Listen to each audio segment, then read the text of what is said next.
Friends, let us talk about our rivers. Our great rivers like the Ganga, Yamuna, Godavari, Krishna. We call them our mothers. They give us life. They have nourished our civilization for thousands of years. But today we are letting this lifeblood go to waste.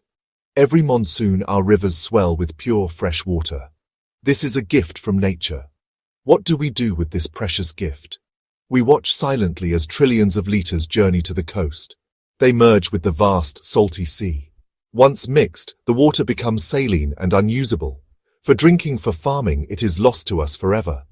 This is a tragedy every single day. We see the loss, yet feel helpless. It becomes a river of tears for those with dry taps and barren fields. It is time to change perspective and stop this colossal waste.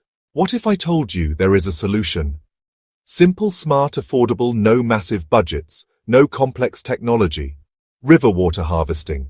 Recharge wells. Think of it like this. Rivers racing to the sea. We ask them to slow down and deposit their wealth with us. Digging deep holes, recharge wells, along the banks of rivers and streams. Wells act like straws, guiding excess surface water deep underground, like a bank deposit, depositing pure life-giving water into nature's underground bank. This idea is not new. Ancestral wisdom used for centuries. Johannes Biolis tanks, same principle, but scaled along river systems. Divert monsoon flows into recharge wells. Water seeps into underground aquifers.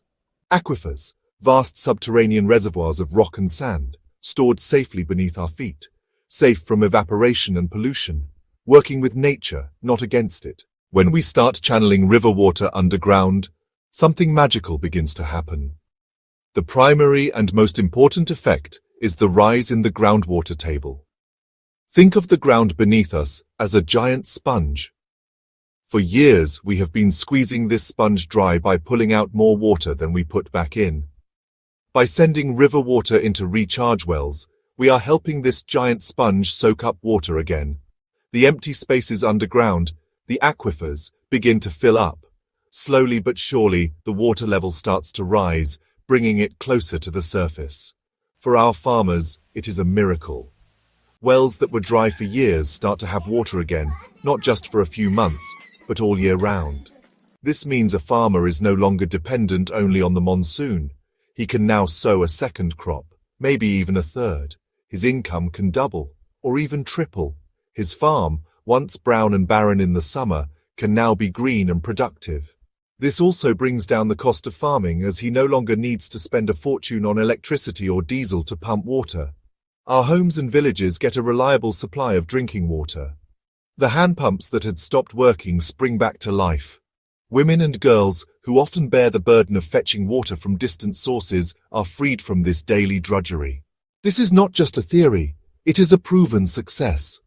We have seen its power right here in our own country, Rajasthan, a state known for its arid landscape.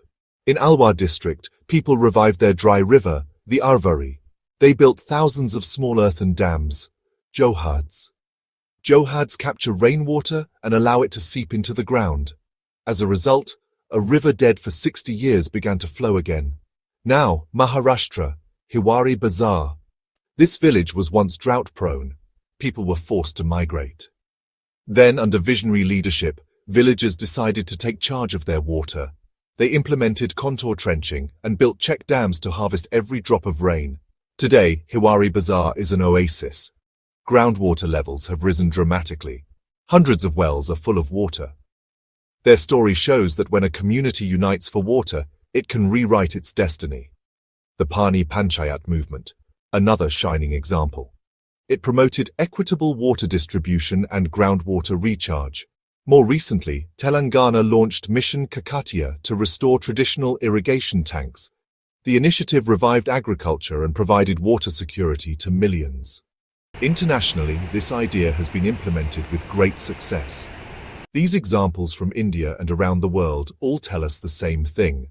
Storing water underground is a smart, effective, and sustainable strategy. The evidence is clear. The solution is simple. The time to act is now. We cannot afford to wait for governments to do everything.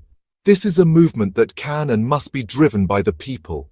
Every single one of us has a role to play. community groups, non-governmental organizations, corporations. We can adopt a stretch of a river. We can adopt a small stream. We can pool our resources to build recharge wells. We can show the way. Imagine if every village along a river took responsibility for its own water security. Imagine if farmers' collectives worked together to recharge the aquifers that feed their wells. Imagine if companies, as part of CSR, invested in creating these water banks where they operate. By recharging groundwater, we are not just solving a water problem, we are creating wealth. Empowering farmers, creating jobs, building resilient communities. The government can play the role of a facilitator, simplify permissions, provide technical guidance. But the real energy, the real action, must come from us, the people.